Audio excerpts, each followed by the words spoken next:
सुन, तू यहीं रुक, मैं काम करके आता हूँ।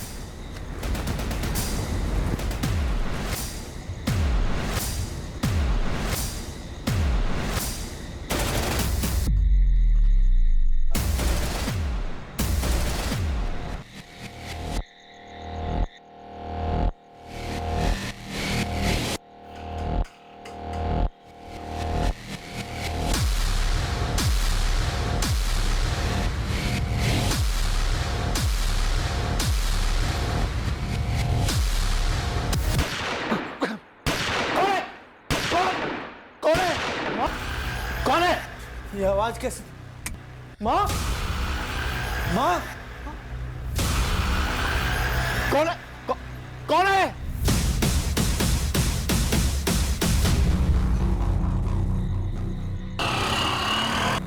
ये तो गोली चलने की आवाज है। कहाँ चली गोली?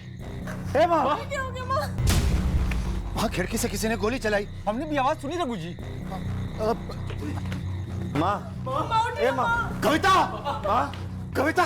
पापा माँ की सांसें नहीं चल रही। कविता उठो। पापा माँ की सांसें नहीं चल रही। हर्षी, एम्बुलेंस को फोन कीजिए तुरंत। अरे पहले पुलिस को फोन करना चाहिए। अरे पहले हॉस्पिटल तो लेके चलो, बाद में पुलिस को भी फोन कर लेंगे। आप लोग सब यहीं रहिए। संभाल के, संभाल। डॉक्टर साहब।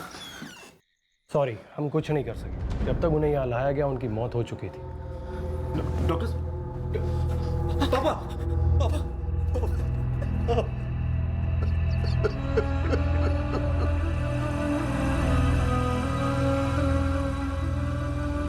49 वर्षीय गृहिणी कविता खत्री, 3 बच्चों की मां, रात के अंधेरे में गोलियों से छलनी कर दी गई।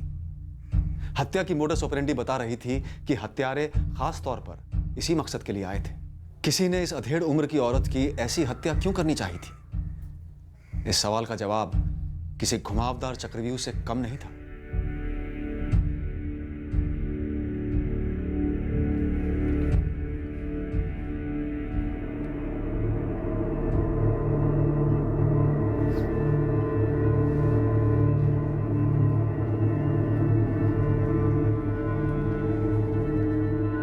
सर, मैं यही नीचे ही सोया हुआ था। सर, मैं अपने कमरे में सोया हुआ था। आप दोनों में से किसी ने भी शूटर को नहीं देखा?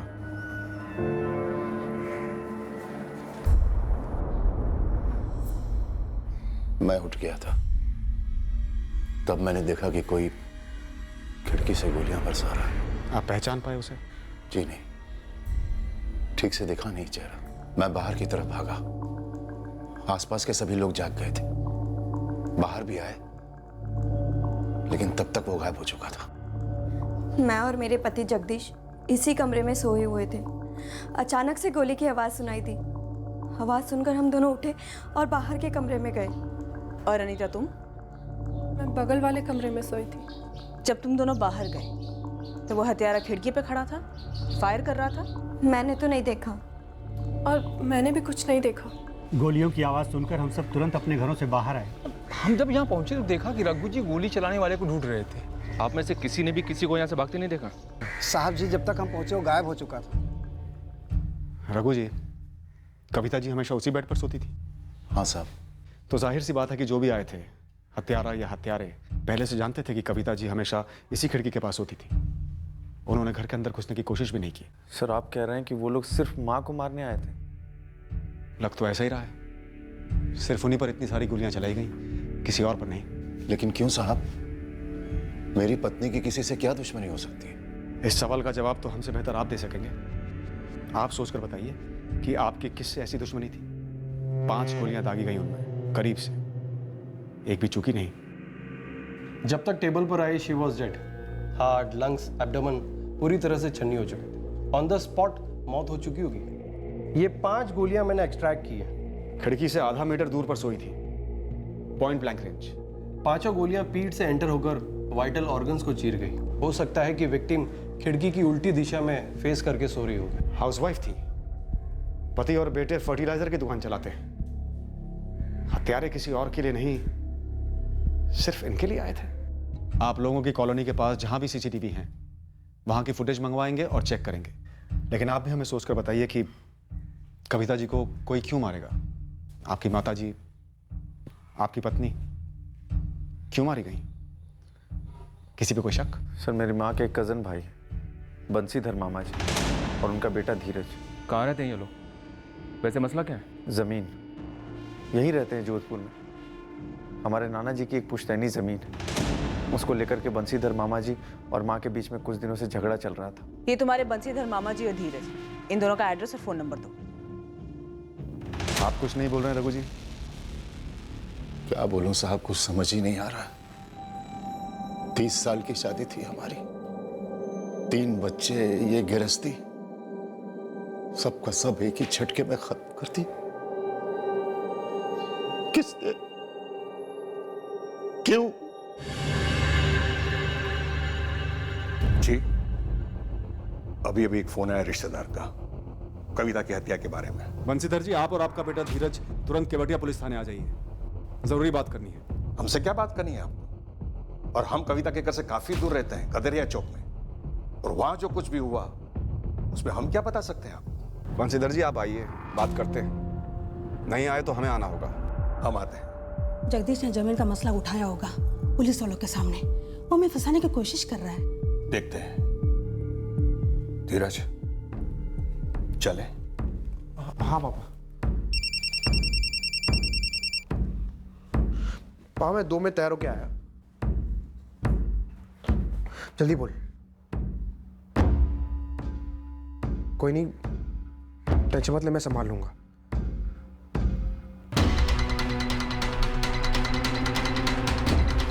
चाचा, अकबर।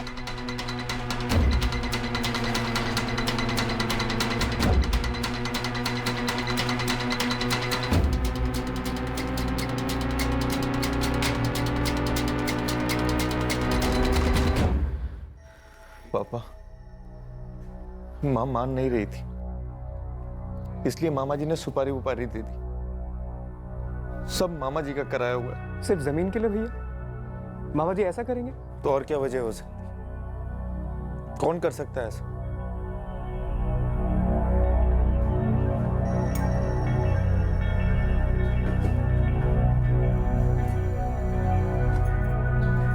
अनीता, तुम गलत कप निकाल रही हो।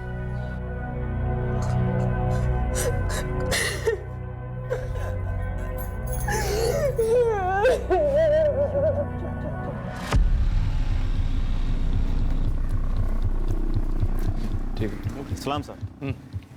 आपकी फाइल खुली है कि एक तगड़ी खबर है? शाबाश गुरु, बोल। 2 पेशेवर शूटर यहाँ जोधपुर में परसों पधारे थे, अब हवा हो गए। दिलीप पालीवाल, गोविंद शेखावत। जयपुर में इनकी हिस्ट्री है। यहाँ जोधपुर में घंटाघर के पास एक लॉज में 2 दिनों के लिए डेरा डाले हुए थे। आज सुबह ही चेकआउट किए। तो कविता मर्डर में कोई इन्वॉल्वमेंट, कोई सुराग? सर जी, यहाँ जोधपुर में इन लोगों का मौजूद होना ही सबसे बड़ा सुराग है। यहाँ जोधपुर में कोई सैर सपाटे के लिए उताए नहीं होंगे। गुरु, पता कर इस वक्त ये दोनों कहाँ हैं। देखते हैं क्या यही दोनों हैं जिन्होंने गोली चलाई। अगर यही हैं तो पक्का इनसे किसी ने गोली चलवाई है। आप सही कह रहे हैं, मसला भारी था जमीन का, क्योंकि आज जमीन की कीमत भी तो भारी है ना। कविता जी अड़ी हुई थी, इसलिए आप सौदा नहीं कर पा रहे थे जमीन का? दरअसल कविता और उसके पति रघु जी इतने अड़े हुए नहीं थे। उनका बेटा, क्या नाम, जगदीश, बड़ा अड़ियल है, वही उकसाता था कविता और रघु जी को। तो अब कविता जी तो रही नहीं, आपके रास्ते का कांटा निकल गया। अभी मेरी बहन की लाश शायद उनके घर वालों को मिली भी नहीं होगी, और उन्होंने मुझ पर उंगली उठाना शुरू कर दिया। सर आप सोचिए, जब उन्हें मुझ पर इतना ही शक होता है तो क्या मैं पागल हूं जो मैं कविता को मरवाता? सीधी मुझ पर ही उंगली उठती ना सर। तुम कुछ नहीं बोल रहे हो धीरज? सर इसमें बोलने जैसा क्या है? जब हमने कुछ किया ही नहीं तो किस बात की सफाई थे? घरेलू मामला तो, और ऐसे मामले को थोड़ी कोई गोली चलाकर सुलझाता है। और ऐसे मौकों पर घर के बाहर के लोगों को ही संदिग्ध बनाया जाता है, घर के अंदर कोई झांक कर नहीं देखता। तो आप ही हमें बता दीजिए, क्या घर के अंदर कोई ऐसा कारण था जिसकी वजह से कविता, आपकी कजिन बहन का कत्ल हुआ? एक साधारण घरेलू गृहिणी की पीठ में 5-5 गोलियां बनती जी। धीरज सर, एक बात आप साफ साफ जान लीजिए, मेरी बहन कविता साधारण घरेलू किस्म की औरत थी। क्यों? घर में किसी को आपत्ति थी उनसे? आप लोगों को कविता की बेटी अनीता के बारे में पता है? क्या? वो एक बार नहीं, दो बार तलाक से गुजर चुकी है। तो क्या इन 2 तलाकों की वजह से कत्ल हुआ हो सकता है? सर, जमीन के विवाद की कड़वाहट को लेकर कत्ल हो सकता है, तो रिश्तों की खटास की वजह से क्यों नहीं?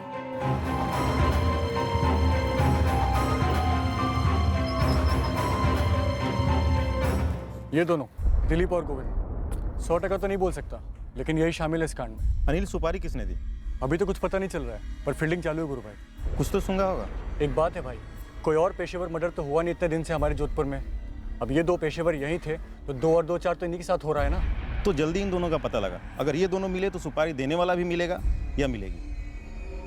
ओम धौ शांतिरपः शांतिरौषध्यः शांतिः वनस्पतयः शांतिः पृथिवी शांतिः नभः शांतिः मृत्युदेह शांतिः शांति शांति शांतिः शांति देव।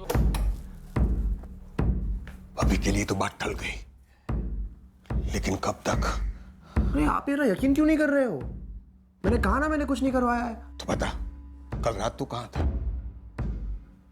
सच क्यों नहीं बोल रहा है तू? पापा, मैंने सच में कुछ नहीं किया है। अगर तूने किया भी है ना, तो उम्मीद करता हूं कि कोई सुराग तूने नहीं छोड़ा होगा।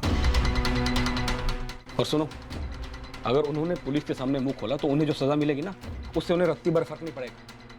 लेकिन तुम अपना सोचो, तुम्हारे साथ क्या होगा? राम नाम सत्य है, राम नाम सत्य है, राम नाम सत्य है, राम नाम सत्य है, राम नाम सत्य है, राम नाम सत्य है, राम नाम सत्य है, राम नाम सत्य है, राम नाम सत्य है। अनीता का डिवोर्स उसका निजी मामला है, उसका मेरी सास के कत्ल से क्या ताल्लुक? शिखा, क्या तुम बता सकती हो वो शूटर्स कौन थे? मैं कैसे बता सकती हूँ? तो फिर मेरे सवालों का जवाब तुम सवालों से मत दो। जो पूछ रही हूँ उसका सीधा सीधा और पूरा जवाब दो, वरना अनीता को मुझसे बात करने दो। तो अनीता, तुम्हारी 2 शादियां टूटी, सही कह रही हूँ मैं? क्यों बताना चाहिए अनीता के तलाक के बारे में? उसमें बताने जैसा है क्या? छुपाने जैसा क्या है जगदीश? सर, हमने कुछ छुपाया नहीं। तो फिर बताया क्यों नहीं? लेकिन आपने कुछ पूछा भी तो नहीं साहब। और बताने जैसा कुछ है भी तो नहीं पापा। है जगदीश, परिवार में जो कुछ भी हुआ हो वो बताना जरूरी है मर्डर केस में। कहां की रंजिश कौन किस पर निकालेगा ये कोई नहीं कह सकता। हम पूछे ना पूछे, लेकिन आपको हर चीज बतानी है। अनीता की पहली शादी हुई 2012 में विजय राठौर के साथ, और उसका तलाक हुआ 2014 में। उसके बाद उसकी दूसरी शादी कराई 2015 में ईश्वर सोनी के साथ। तलाक पिछले साल हुआ 2017 में। दोनों टाइम तलाक का कारण क्या था? उसका पहला पति विजय राठौड़ पियक्कड़ बन गया था, मारता पीटता था उसे। और दूसरा पति ईश्वर सोनी? वो तो उस विजय से भी गया गुजरा था सर। लाटू से पाला है हमने अनीता को। जानवरों से बदतर सलूक होता था उसके साथ। जब वो सह नहीं पाई तब बोली हमसे। सर, क्या आप लोगों को विजय और ईश्वर के खिलाफ कुछ मिला है? क्या उन लोगों ने हमला कराया मेरी माँ पे? कोई कारण था उनके पास तुम्हारी माँ पे हमला करवाने का? डिवोर्स से नाखुश थे? वैसे डिवोर्स लेने का फैसला किसका था? क्या बात है जगदीश? रघु जी? अनीता, तू उस घर में अब कदम भी नहीं रखेगी। हम तलाक की मांग करेंगे। बात करते हैं ना विजय से और उसके परिवार से। वादा लेते हैं उससे कि वो अनीता के ऊपर कभी हाथ नहीं उठाएगा। इस तरीके से तलाक करवा के इसका घर नहीं उजाड़ना हमें। वो घर घर होता है क्या, जहाँ पति अपनी पत्नी को इस तरह से पीटे? माँ, कुछ लेन देन चाहते होंगे, ना खुश रहे होंगे शादी में। जो मांगे हैं पूरी कर देंगे, सब सही हो जाएगा। मैं खुल के बात करता हूँ विजय से। विजय को अगर कुछ चाहिए था ना, तो हिम्मत करके मांगता हमसे। ये कोई तरीका है मांगने का? और बात सिर्फ दहेज की होती ना, तो अनीता अब तक कुछ ना कुछ जरूर बता चुकी होती। कविता, तलाक हर मसले का हल नहीं होता। बहुत महंगा पड़ेगा समाज में, हम सबको, अनीता को। अरे भाड़ में जाए ऐसा समाज। जब मेरी बेटी पर कोई हाथ उठा रहा था और समाज आकर उस हाथ को ना रोक सके, तो मुझे कोई लेना देना नहीं ऐसे समाज से। बहुत सहा है मेरी बच्ची ने, बस अब और नहीं।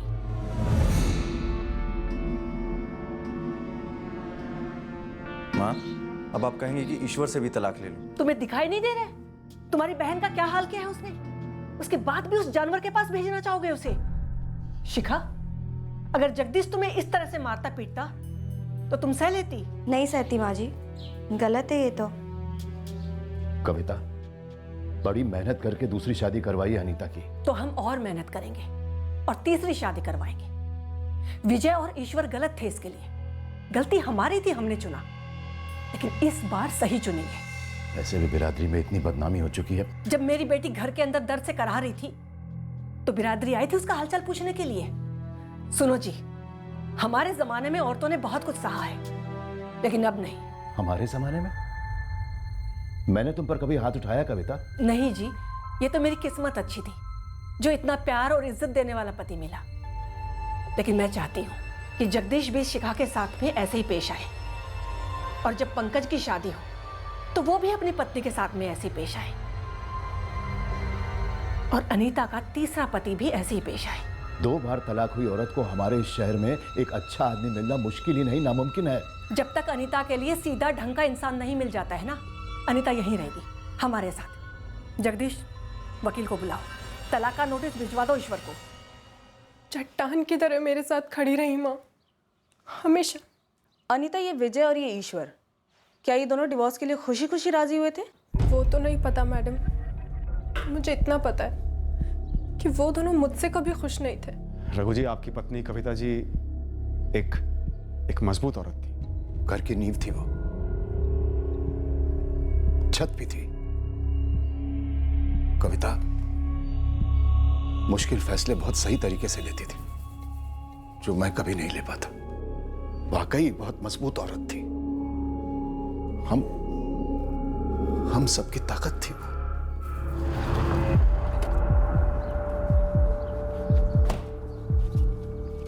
ये विजय राठौर का घर यही है? जी, मैं माँ हूँ विजय की। क्यों मिलना है? क्या आपको पता है कि विजय राठौर की भूतपूर्व सास कविता खत्री, उनका मर्डर हो गया है? जी पता चला, किसी ने बताया?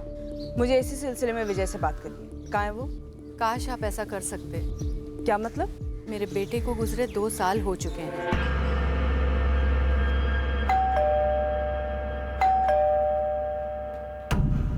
ईश्वर सोनी यहीं रहते? जी हाँ, मैंने पढ़ा था अखबार में कविता जी के बारे में। कभी सास थी तुम्हारी? 1 साल पहले। 13 जून की रात मर्डर हुआ, उस रात को तुम कहाँ थे ईश्वर? मैं यहीं था सर, अपने घर पर आपको क्या लगता है इस सब में मेरा हाथ है क्या तुम्हारा? 2017 में मेरा तलाक हुआ था अनीता से, इस कविता खत्री की बेटी से। ये योगिता, मेरी वाइफ। 8 महीने पहले हमने शादी की है। हम खुश हैं सर, और कत्ल वतल करके मैं अपने पैरों पे कुल्हाड़ी क्यों मारूंगा? वो लोग मेरे लिए कोई मायने नहीं रखते, पिछली जिंदगी जैसे। अनीता का पहला पति विजय राठौर, 2 साल पहले लिवर फेलियर से उसकी मौत हो गई, पी कर। ईश्वर सोनी की 8 महीने पहले शादी हुई योगिता से। खुश लग रहा है? मतलब दोनों ही एंगल्स बन नहीं रहे हैं कविता खत्री मर्डर केस में। सर, सामने से तो कुछ नजर नहीं आ रहा है, पर हाँ, खत्री खानदान पे थोड़ी रोशनी जरूर डाल रहा है। कैसे? सर, अनीता को दोनों बार डिवोर्स लेने की सलाह देने से लेकर उसके साथ हमेशा खड़े होने में कविता का बहुत बड़ा हाथ था। लेकिन कविता का पति रघु और बेटा जगदीश, वो कभी भी डिवोर्स के पक्ष में नहीं थे, सुलह चाहते थे।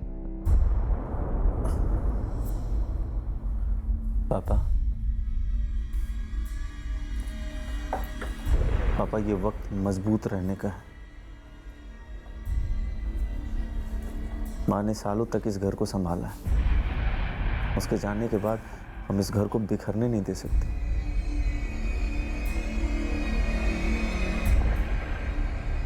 तुम इनसाइड जॉब की तरफ इशारा कर रही हो? कविता बहुत हावी होती थी रघु और जगदीश पर, तो क्या उन दोनों ने किया होगा? सर, इम्पॉसिबल नहीं है। शूटर सीधा खिड़की पे आया, उसने सोई हुई कविता पर 5 राउंड फायर किए और फिर भाग गया। किसी और को मारने की कोशिश नहीं की या फिर कुछ और करने की कोशिश नहीं की, बल्कि रघु और पंकज उसी कमरे में सोए गए। अंदर आओ सर। आओ गुरु आओ। उन दोनों हिस्ट्री शीटर्स दिलीप और गोविंद पर कोई मूवमेंट? दोनों की खोज चल रही सर, लेकिन टिप ये है कि कविता के कजन भाई बंशीधर के बेटे धीरज को उठा लो। 13 की रात को धीरज घर पर नहीं था, सुबह लौटा है। और धीरज था कहाँ? वो तो आप पूछिए, लेकिन खबर पक्की है, धीरज हड़बड़ाया हुआ था और उसका बाप भी टेंशन में घूम रहा है। आपके पास सबूत क्या है कि मैं 13 जून की रात घर पर नहीं था? कई हैं, और उनमें से एक है नरेंद्र शुक्ला, तुम्हारा पड़ोसी, जिसने 14 जून की सुबह तुम्हें घर आते देखा। तो इसका मतलब यह है कि मैं अपनी बुआ कविता खत्री का मर्डर करने गया था और वहां से लौट रहा था? नहीं, तुमने खुद नहीं किया, तुमने इन दोनों से करवाया। दिलीप पालीवाल गोविंद शेखावत। मैंने नहीं पहचानता। पेशेवर हत्यारे हैं ये। देखिए सर, मैंने इनसे अपनी बुआ का मर्डर नहीं करवाया है। तो 13 जून की रात भर कहाँ था तू? मैं बुआ के घर नहीं था। मैं सच कह रहा हूँ, कसम से कह रहा हूँ, मैं नहीं था वहाँ। देख धीरज, 13 जून की रात भर की एक एक सेकंड का हिसाब लेंगे हम तुझसे, और अगर जरूरत पड़ी ना तो डंडा भी करेंगे। ठीक है सर, कीजिए डंडा, लेकिन मैं नहीं बताऊंगा। तुझे पुलिस के डंडे के बारे में जरा सा भी अंदाजा नहीं है ना? है सर, अंदाजा है, लेकिन एक निजी कारण है जिसकी वजह से आपको मैं नहीं बता सकता कि उस रात मैं कहाँ था। हम धीरज गुप्ता पर दबाव बढ़ाने ही वाले थे कि जब अचानक अनीता के ईश्वर सोनी के साथ हुए डिवोर्स का एक ऐसा पहलू सामने आया जिसने इस केस को एक नई रोशनी दी, और इसके चलते विजय राठौड़ से हुआ पहला डिवोर्स भी रेडार में आया। जाहिर सी बात थी, हमसे ये खुलासे अनीता ने नहीं किए थे। दरअसल उसने अपने परिवार वालों को भी अंधेरे में रखा था। सर, अनीता के दोनों एक्स हस्बैंड्स विजय राठौड़ और ईश्वर सोनी, इन दोनों के घर के बाहर मैंने खबरें लगा दिए थे। और सर, हमारे खबरों ने एक बहुत ही खटकने वाली खबर दी है। कैसी खटकने वाली खबर? सर, अनीता का पहला पति विजय राठौड़, वो शराब पीता था, ये तो हम सब जानते हैं, लेकिन सर वो अनीता को कभी पीटता नहीं था। और ईश्वर? एक भी पड़ोसी ऐसा नहीं मिला जिसने कहा कि ईश्वर अपनी पत्नी को पीटता था, या फिर ईश्वर ऐसा आदमी हो जो अपनी पत्नी को पीट सके। और ऊपर से ये बात भी कही कि ईश्वर की दूसरी पत्नी योगिता, वो उसके साथ काफी खुश है। ओह, तो इसका मतलब खत्री परिवार ने कविता के बारे में हमसे झूठ बोला, या फिर अनीता ने खत्री परिवार से मारपीट का झूठ बोला? सर, मुझे किसी सीनियर ऑफिसर से बात करनी है।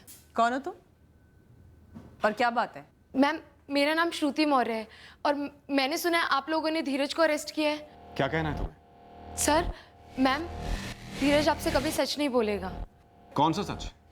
कि उसने अपनी बुआ कविता खत्री का मर्डर करवाया? नहीं सर, ये सच नहीं है। सच ये है कि 13 जून की रात मेरे मम्मी पापा घर पे नहीं थे और धीरज मेरा बॉयफ्रेंड है, तो आप समझ रहे हैं ना? सर, किसी भी सूरत में मम्मी पापा को नहीं पता चलना चाहिए कि मैं उस रात श्रुति के घर था।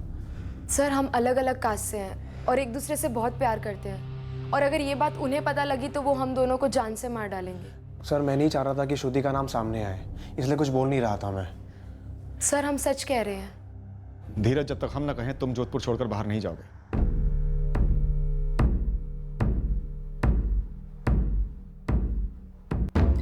देखो, तुम्हारी वजह से मेरी जान खतरे में आ गई। वो पेशेवर हत्यारे हैं, अगर उन्हें पैसे नहीं मिले तो मुझे छोड़ेंगे नहीं, और ना ही तुम्हें छोड़ेंगे। अरे मैंने तुम्हारी मदद की और तुमने मेरी जान खतरे में डाल दी। तुम्हें समझ आ रहा है कुछ? वाह, कविता जी का मर्डर होने के बाद पहली बार ये पूछना किसी ने जरूरी समझा। और अनीता ने मेरे पति के खिलाफ घिनौने और बेबुनियाद इल्ज़ाम लगाए थे, लेकिन मुझे खुशी है कि ये मेरी ज़िंदगी में आए। और मुझे खुशी है कि आप इल्ज़ाम नहीं लगा रहे बल्कि पूछ रहे हैं इस बारे। तो बताइए, सच क्या है? सच तो ये है सर कि अनीता झूठ बोलती थी। मैंने बेल्ट से तो क्या, कभी उसको थप्पड़ तक नहीं मारा, कभी हाथ तक नहीं उठाया उसको। तो फिर अनीता अपनी माँ से झूठ क्यों बोलती थी? वो तो सर आप उसी से पूछिए। लाडली थी उस घर की, जो वो बोलती उसकी माँ सच मान लेती थी। ये बिल्कुल झूठ था कि विजय पीकर अनीता के साथ मारपीट किया करता था। ऐसा कभी भी कुछ नहीं हुआ है। तो फिर अनीता और उसकी माँ कविता खत्री ने जब उस पर मारपीट का आरोप लगाया तो विजय ने मना क्यों नहीं किया? देखिए, विजय पियक्कड़ था, ये सभी जानते थे, फिर एक पियक्कड़ की बात पे कोई भरोसा क्यों करता? ऊपर से अगर विजय अपनी सफाई में कुछ भी कहने की कोशिश करता तो मारपीट, दहेज वहेज कोई भी केस ठोक देते अनीता और उसके घर वाले। इससे तो हमारी मुसीबत और दुगनी हो जाती ना। 99% केसेस में क्या होता है, लड़की जैसे ही लड़के पे मारपीट का आरोप लगाती है, लड़का जेल के अंदर। आप तो जानते ही होंगे, आप ही लोग करते हैं। और मुझे जेल जाने का कोई शौक नहीं था, ऊपर से मैं शौक था अनीता ने मुझ पर ऐसे इल्ज़ाम लगे, इसलिए चुपचाप डाइवोर्स दे दिया। अनीता, क्या ये सच है? अनीता, माँ तेरे लिए इतना लड़ी, हर बार तेरा साथ दिया, और तूने झूठ बोला, क्यों? अनीता, हम कहीं सुनी पर नहीं जा रहे हैं। हमने बहुत छानबीन करके पता लगाया है कि ना तो विजय राठौड़ तुम्हें टॉर्चर किया करता था और ना ईश्वर सोनी। तो फिर माजरा क्या था? और तेरी माँ तेरे इस झूठ को पकड़ ही नहीं पाई, कैसे? अनीता, क्या तुमने ये सारा नाटक, ये सारे झूठ रतन सिसोदिया के लिए बोले? ये चैट मैसेजेस, ये सारे मैसेजेस तुम्हारे हैं रतन सिसोदिया के साथ। और अनीता, इन्हें देख के तो लग रहा है कि तुम्हारी काफी पुरानी जान पहचान है उससे। हम सब जानते हैं रतन, हमारे एरिया में ही रहता है। नमस्कार, वेलकम, सुस्वागतम। पधारो हमारा देश। जोधपुर के इस शानदार शहर में आप सभी लोगों का बहुत बहुत स्वागत है। मैं रतन सिसोदिया, आज के लिए आपका टूर गाइड। मैं वादा करता हूं कि आज के दिन ना तो मैं ना ये शहर आपको किसी भी तरह से निराश करें। तो आज के लिए हमारा सबसे पहला स्टॉप है जोधपुर का घंटाघर। वहां से हम मशहूर मेहरानगढ़ फोर्ट जाएंगे। ये जोधपुर की शान माना जाता है। अभी 11:30 बज रहे हैं, हम 1 बजे तक यहीं रहेंगे। वैसे तो इस शानदार गढ़ को पूरी तरह देखने और समझने के लिए पूरे 2 दिन लगते हैं। अनीता जवाब दे, कब से चक्कर चल रहा है तेरा रतन सिसोदिया के साथ? बोल। कोई बात नहीं, हमारी टीम गई है उसे लाने। 2 डंडे मारेंगे, सारा चक्कर सामने आ जाएगा। नहीं नहीं सर, आपसे कभी नहीं मारेंगे। और हमारा कोई चक्कर वक्कर नहीं है, प्यार है हमारा, सच्चा प्यार, सालों का प्यार। तुम्हारी पहली शादी से भी पहले का? तो ये विजय और ईश्वर वाली बात हमारी आंखों में धूल झोंकने के लिए किया तूने? हाँ? तेरी माँ को ये सब कुछ मालूम था? बिल्कुल नहीं पापा, हम सब लव मैरिज के खिलाफ थे। मैं कभी अपने दिल की बात किसी से कह ही नहीं पाई। तेरी माँ एक टांग पर खड़े होकर सबसे लड़ी। जानती हूँ पापा, पर मैं फिर भी कभी कुछ नहीं कह पाई। और वैसे भी आप खुद ही तो कहते थे कि मैं कभी अपने पसंद का लड़का नहीं चुन सकती। अरे कहा था तो क्या तू ऐसा कर देगी? 2 लोगों पर झूठे इल्जाम। अनीता, कहीं ऐसा तो नहीं कि कविता जी ने तुम्हारी चोरी पकड़ ली हो और तुमने रतन के साथ मिलकर उन्हें? नहीं नहीं सर, आप ये कैसी बातें कर रहे हैं? रतन तो खुद 1 महीने बाद भैया और पापा से मेरा हाथ मांगने वाला था। 8 साल पुराना रिश्ता है हमारा। मैं उससे शादी करना चाहता था। हम सबको सब कुछ बताने वाले थे साहब। और उसके पहले ही कविता जी को पता चल गया, और इससे पहले कि वो किसी और को कुछ बोलती या विरोध करती, तुमने उन्हें मरवा दिया। अनीता सच बोल। मैंने कुछ भी नहीं किया है। अगर रतन ने ये सब करवाया है ना, मैं कभी उसका चेहरा भी नहीं देखूंगी। अब रतन पे इल्जाम लगा रही है, जैसे पहले विजय और ईश्वर पे इल्जाम लगाए। हाँ? उन दोनों की जिंदगी खराब, यहाँ हम सब परेशान, बस इस एक झूठ के लिए। डर के मारे मैंने झूठे इल्जाम जरूर लगाए थे, पर ये भी बिल्कुल सच है पापा। मैंने या रतन ने माँ को नहीं मरवाया है। साहब, गरीब फैमिली से हूँ, बहुत मुश्किल से मेहनत करके टूरिस्ट गाइड बना हूँ। आपको ऐसा क्यों लगता है कि अनीता की माँ को मारकर मैं उसे शादी कर पाता? शायद वही सबसे बड़ी अड़चन हो। अड़चन कैसी साहब? वो तो हमेशा अनीता का साइड लेती थी, अड़चन दूर करती थी, बल्कि सपोर्ट करती है हमारा। लव मैरिज में नहीं करती। करना होता तो पहली शादी के पहले ही बोल दिया होता अनीता ने घर पे। साहब, अनीता का 2 बार डाइवोर्स हो चुका है। अब जाके मैं उसकी माँ से उसका हाथ मांगने वाला था। तो तुझे मालूम था कि अनीता जो कुछ भी अपने पतियों के बारे में बता रही है वो बड़ा चढ़ा कर बता रही है? साहब, अंदाजा था मुझे, लेकिन मैं और अनीता एक दूसरे से प्यार करते हैं, तो वो वहां उसके पतियों के साथ खुश कैसे रह पाती? और साहब, उसकी माँ को मारकर मैं उसके साथ कैसे खुश रह पाऊंगा? सर जी, अनीता और रतन की पिछले महीनों की मूवमेंट नहीं करी। किसी सुपारी वाले से मिलने की कोई निशानी नहीं है। दिलीप पालीवाल और गोविंद शेखावत की कोई खबर? सारे पुलिस स्टेशन अलर्ट पर हैं, फिर भी उनका कोई ठिकाना नहीं मिल रहा। मेरे बंदे सारे हिस्ट्री शीटर्स का भेजा खा रहे हैं, कहीं से कुछ सामने नहीं आ रहा। पेशेवर हैं तो सुपारी तो निकली होगी इस कविता खत्री की। कविता का पति रघु और बेटा जगदीश, इनके खिलाफ भी कुछ ठोस हाथ नहीं लगा। मेरा शक इन पर ज्यादा जाता है।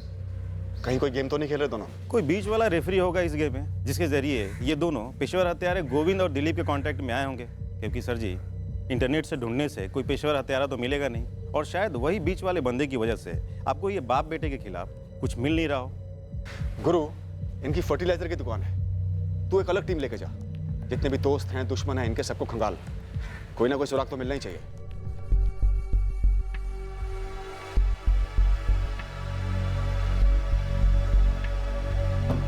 शिखा जी? क्या तुम्हें भी नहीं पता था कि अनीता और रतन के बीच में ऐसा कुछ चल रहा है? मुझे कैसे पता होता? ये सब कुछ अब जाकर तो सामने आ रहा है, और अगर मुझे पता होता तो क्या मैं आपको नहीं बताती? देखो, अगर गलती से भी पुलिस वाले तुमसे पूछे तो तुम पुलिस वालों को भी यही जवाब देना कि तुम्हें पता नहीं था।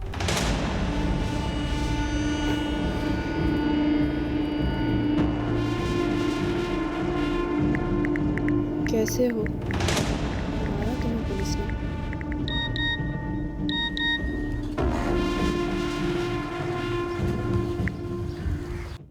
नहीं, लेकिन मैसेज करना बंद करो।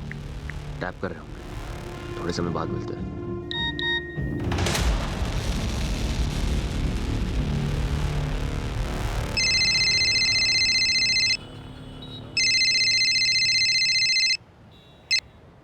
हेलो, मैं केवटिया पुलिस थाने जोधपुर से बोल रही हूँ। आप कौन बोल रही हैं? जी मैं हिना कुरैशी बोल रही हूँ। कहाँ से बोल रही हैं आप? जैसलमेर से। रतन सिसोदिया को जानती हो? जी जानती हूँ मैडम, टूरिस्ट गाइड है। क्या बात है मैडम? पूरा जैसलमेर जानता उसे? नहीं लेकिन।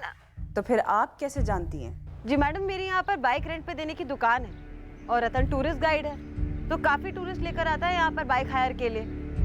पर आप क्यों पूछ रही हैं? काफी बातें होती हैं आपकी रतन से फोन पर। ओह मैडम, क्या मतलब है आपका? हाँ, यहाँ मेरे पास 1 दर्जन बाइक है और मेरे शौहर आमिर कुरैशी की किले के अंदर आर्टिफैक्ट की एयर कंडीशन दुकान।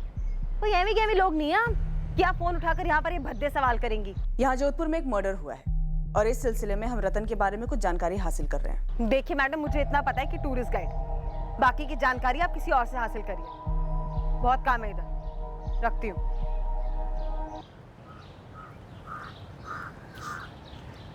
पुलिस मुझ तक कैसे पहुंच गई? रतन के फोन रिकॉर्ड में तो ऐसा कुछ भी नहीं दिख रहा है जो मर्डर से जुड़ सके। अनीता के भी नहीं। अनीता और रतन के चैट रिकॉर्ड्स में से कुछ नहीं मिला सर। वो लड़का धीरज और उसका पिता बंसीधर, कुछ नहीं? कुछ नहीं सर। कविता खत्री की किसी से कोई पर्सनल लड़ाई, किसी अगल बगल के पड़ोसी से? जी नहीं सर, सिवाय कविता के कजन ब्रदर के साथ जमीन का मसला और बेटी के दोनों डिवोर्स की टेंशन को छोड़कर सारा ट्रैक रिकॉर्ड क्लियर है। मतलब हम घूम घूम कर वहीं आ गए जहां से हम शुरू हुए थे। इस केस में हमें कोई लीड मिल क्यों नहीं रही है?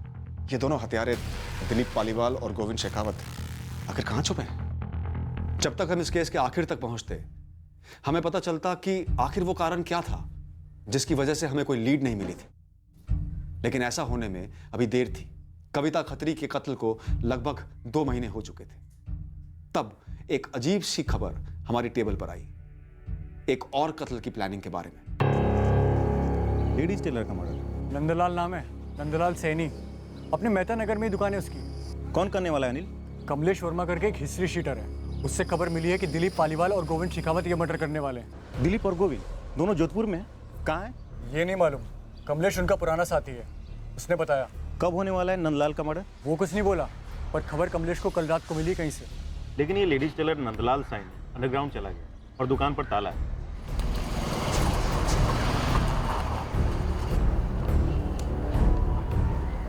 फोन भी बंद है और मोहल्ले में किसी को कुछ नहीं पता है कि ये नंदलाल गायब कहाँ होगा। फिर इससे पहले नंदलाल को टिप मिली होगी कि दिलीप और गोविंद आ रहे हैं उसके लिए। पर ये दोनों लेडीज टेलर को क्यों मारने वाले हैं? किसी लेडीज पे कोई हाथ वाथ डाला क्या? उसी टाइप की कोई दुश्मनी निकाल रहे हैं? पता नहीं सर, और ये भी नहीं पता कि मारने का कब प्लान है। अगर प्लान बना है इनका, तो ये दोनों दिलीप और गोविंद या तो जोधपुर आ चुके हैं या आने वाले हैं। फैल जाओ सब, चप्पा चप्पा छान मारो। वैसे भी हमें दिलीप और गोविंद चाहिए चाहिए। कविता मर्डर केस में खोद डालो पूरे शहर को इन सालों के लिए। पूरे जोधपुर में एक सीक्रेट अंडरकवर ऑपरेशन लॉन्च किया गया इन 2 हिस्ट्री शीटर्स को धरने के लिए, दिलीप पालीवाल और गोविंद शेखावत। लेडीज टेलर नंदलाल सैनी के लिए भी खोज की गई, जिसके कत्ल की टिप हमें दी गई थी। हमें पता चलने वाला था कि नंदलाल सैनी 2 रात पहले ही घर छोड़कर निकल गया था। अब सवाल यह था कि वो ऐसा क्या जानता था या उसने ऐसा क्या किया था कि 2 पेशेवर शूटर्स उसके पीछे पड़े थे। क्या किसी ने उसकी सुपारी दी थी? अब हमें नंदलाल के बारे में एक चौंकाने वाली खबर मिली। सर, पता चला है कि नंदलाल के गैंगस्टर्स के साथ कॉन्टैक्ट्स थे और पेशे से लेडीज टेलर। जी सर, और वो दिलीप पालीवाल और गोविंद शेखावत इन दोनों के टच में भी था। और अब वो दोनों इसे ठोकना चाहते हैं। कहीं हमें घुमाया तो नहीं जा रहा है? सर, दिलीप और गोविंद का पुराना साथी कमलेश वर्मा काफी कुछ जानता है ये दिलीप और गोविंद के बारे में। उमेद भवन रोड पे एक गेस्ट हाउस में छुपा हुआ है। सर, पहली टिप इसी ने दी कि नंदलाल को खतरा है इन दोनों से। उठा लो इस कमलेश वर्मा को, कम से कम इस कत्ल का असली कारण तो मालूम चले। हमें नहीं पता तू हमारे किस काम का है कमलेश, लेकिन अगर काम का नहीं निकला ना तो फिर तेरा कोई काम नहीं है दुनिया में। सब घोड़ा हटाइए, बताता हूँ, काम की बात है। सर, कल आपको दिलीप और गोविंद तक पहुंचा दूंगा। हमने सुना नंदलाल से जान पहचान थी इन दोनों की, तो फिर दुश्मनी कैसे हो गई? उन लोगों में जान पहचान इसलिए थी क्योंकि नंदलाल एजेंट जैसा था। किसी काम की सुपारी दी थी नंदलाल ने उन्हें। पूरी रकम पकड़ा नहीं रहा था। किसकी सुपारी थी? वो जो लेडीज को ठोका था ना बसेरा कॉलोनी में। बसेरा कॉलोनी में? वो कविता खत्री मर्डर केस? जी जी वही। नंदलाल ने कविता की सुपारी निकाली? सुना तो यही है। क्यों निकाली मुझे नहीं पता साहब। हम किसी नंदलाल टेलर को नहीं जानते। ना, मैं भी नहीं जानती। मैं भी नहीं जानती। रघु जी, हमें पता चला है कि इसी लेडीज टेलर नंदलाल सैनी ने आपकी पत्नी कविता जी की सुपारी निकाली। पर क्यों? हम में से किससे दुश्मनी है उसकी? फिलहाल हम सिर्फ इतना ही जानते हैं, लेकिन बहुत जल्द हथियारे हमारे हाथ में होंगे और हमें पता चलेगा कि कविता जी की सुपारी किसने दी थी। सर, मैं नंदलाल सैनी की कॉल हिस्ट्री छाट रही थी। एक अजीब कनेक्शन मिला। मेरी जैसलमेर में एक लेडी से बात हुई थी। ये नंदलाल सैनी की उस लेडी से लगातार फोन पे बात और चैटिंग होती रही है। कौन है ये लेडी? हिना कुरैशी। हिना कुरैशी रतन सिसोदिया के फोन रिकॉर्ड से फीचर करती थी, राइट? Right sir. और यही हिना कुरैशी टेलर नंदलाल सैनी से भी बात करती है, जो इस वक्त अंडरग्राउंड है और जिसे सुपारी दी है दोनों शूटर्स को, कविता खत्री की। Yes sir. उठा लें सर हिना को? उठा लो अनुज, मगर शोर ना हो। ये केस पक्का अनीता और रतन से ताल्लुक रखता है। ये अनीता हद से ज्यादा झूठ बोल रही है।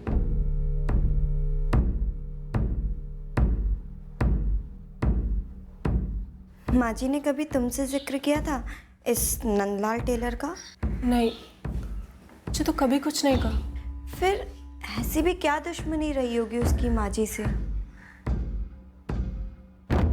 मुझे तो कुछ गड़बड़ लग रहा है पापा। कोई दर्जी माँ का कत्ल क्यों करवाएगा? कुछ समझ में नहीं आ रहा। हमारे घर ऐसा क्यों हुआ? कविता ने आखिर नंदलाल के साथ ऐसा क्या किया था? हर एक लेडीज टेलर को जानना गुनाह कैसे हो गया? और मुझे तो ये समझ में नहीं आ रहा, इसका मतलब ये कैसे है कि मैं किसी मर्डर में शामिल हूँ? जोधपुर में तुम्हारा मायका जिस एरिया में है, नंदलाल टेलर की दुकान भी उसी एरिया में है ना, मेहता नगर। अरे मैडम, उस एरिया में कौन नहीं है? दर्जी से लेकर मंत्री तक सब तो है। नंदलाल ने बसेरा कॉलोनी में रहने वाली कविता खत्री की सुपारी निकाली। वो तुम्हें जानता है, तुम रतन को जानती हो, और रतन कविता खत्री की बेटी अनीता खत्री को प्यार करता है। तुम सब एक दूसरे से जुड़े हुए ही ना। इत्तेफाक है ये मैडम कि मैं इस टूरिस्ट गाइड और इस लेडीज टेलर को जानती हूँ। बाकी मुझे कविता खत्री के बारे में कुछ नहीं पता है। बाकी बातें हम थाने में करेंगे ही ना। अच्छी जगह है वो झूठ बोलने के लिए।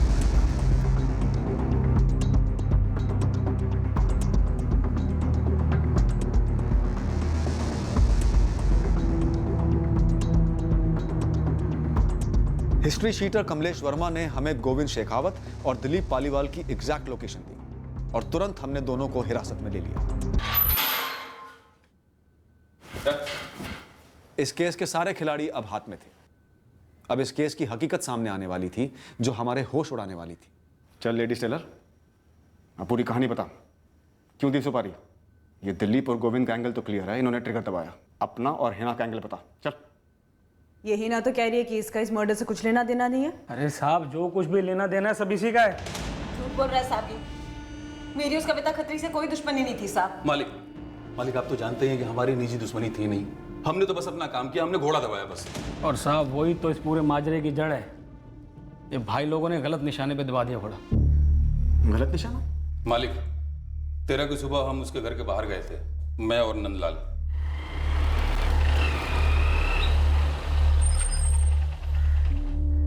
इसे कहते हैं तकदीर। घर दिखाने लाया था, शिकार खुद सामने आ गया। यही है पीली साड़ी वाली। उस रात दिलीप को लेके मैं उस घर गया। प्लान था कि घर के अंदर जाकर पीली साड़ी वाली को देखकर निशाना लगाना है, लेकिन साहब खिड़की से झांक कर देखा कि पीली साड़ी वाली तो खिड़की के पास ही सो रही थी। मैंने बोला तकदीर देखो।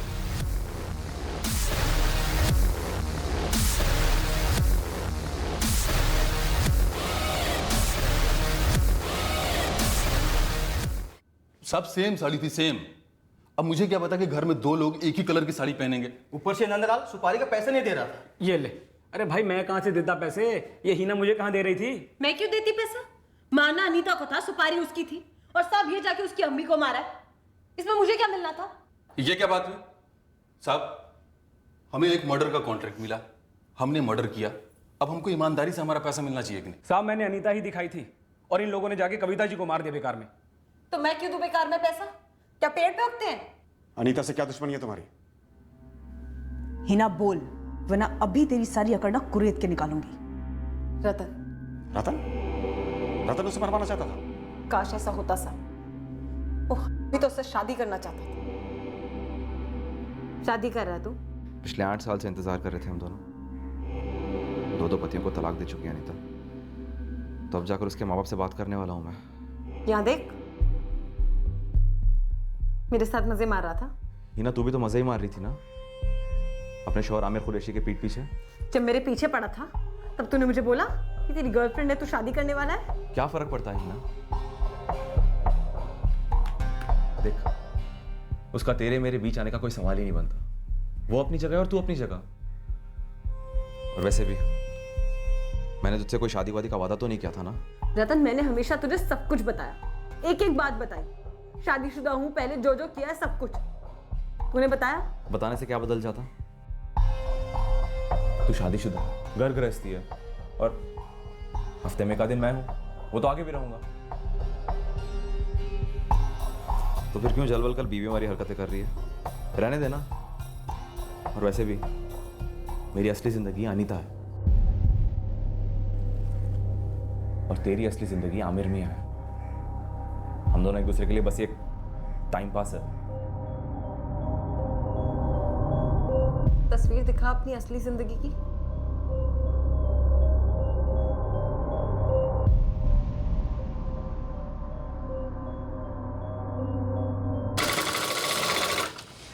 कौन है जिसने तुझे इतना परेशान कर रखा है? नाम बता, बीचों बीच काट डालूंगा साले को। साला नहीं, साली है नंदलाल भाई। जीना हराम कर रखा है इसने मेरा। करना क्या है? सामने से हटाना है या पूरे रास्ते से? पूरे रास्ते से नंदलाल भाई। एक बार ये रतन की जिंदगी से हट गई ना, रतन असल में मेरा हो जाएगा, मेरी असली जिंदगी बन जाएगा। और ये रहती कहाँ है? बसेरा कॉलोनी, कोठी नंबर 147। देख बहन, करवा सकता हूँ फुल मर्डर, लेकिन पैसे तगड़े लगेंगे। कितने? 3 लाख की बात हुई थी, 50,000 में एडवांस दे चुकी हूँ। अब बाकी के पैसे क्यों दूं? और ऊपर से अनीता तो जिंदा है, मेरा तो 50,000 का घाटा हो रखा है, तो तू पहले वो लौटा। अरे हिना, ये लोग मार डालते मेरे को, इसीलिए बार बार पैसे मांग रहा तेरे से मैं कुछ नहीं जानती। गलत टारगेट को मारने के मैं कैसे पैसे दूं? देखो, तुम्हारी वजह से मेरी जान खतरे में आ गई। वो पेशेवर हथियारे हैं, अगर उन्हें पैसे नहीं मिले तो मुझे छोड़ेंगे नहीं, और ना ही तुम्हें छोड़ेंगे। वो तुम दोनों जानो, मेरी कहीं भी दुश्मन को नहीं मारा ना, मैं एक दमड़ी नहीं दूंगी। और आप मेरे 50,000 वापस कर दीजिए तुरंत। भले ही तुम लोगों का निशाना गलत था, पर मर्डर तो हुआ है। तुम लोगों पर अलग अलग चार्जेस लगेंगे। मुझ पर क्यों चार्ज लगेगा साहब? हाँ, मैंने तो जिसके मर्डर की सुपारी दी उसका मर्डर हुआ ही नहीं, तो मुझ पे कैसा चार्ज? कोई सुपरमार्केट नहीं आई है तू जो गलत सामान लेके गई और फिर वापस देने चली है। अरे मैडम, पर इन्होंने तो मर्डर किया ही नहीं ना, तो मैंने माल लिया नहीं, तो मैं लौटाऊं क्या? हवा। गलती से अनीता को आइडेंटिफाई किया था, लेकिन उस दिन एक ही रंग की साड़ी पहनी थी अनीता और कविता जी ने। पिछली दिवाली में मैंने दोनों के लिए पीली साड़ी खरीदी थी, एक ही जैसी। ना अनीता ने ना कविता ने कभी यह सोचा होगा कि दोनों एक ही दिन वही साड़ी पहनेंगे, जिसके चलते वो बच जाएगी जिसे वो लोग मारने आए थे, और वो मर जाएगी जिसकी गलती सिर्फ एक पीली साड़ी थी। अनीता ये जानकर शौक में चली गई कि असली निशाना वो थी, पर उसकी जगह उसकी मां मारी गई थी। रतन के हिसाब से उसे भनक तक नहीं थी कि उसका एक कैजुअल सा जिस्मानी अफेयर इस तरह आपे से बाहर जाएगा, और हीना उसकी और अनीता की शादी रोकने के लिए अनीता के कत्ल की साजिश करेगी। यह केस एक रिमाइंडर है हम सब के लिए कि जुर्म का सबसे बड़ा शिकार जुर्म करने वाला मुजरिम होता है। Crime never page. फिर मिलेंगे एक नए केस के साथ। क्राइम पेट्रोल सतर्क। जय हिंद।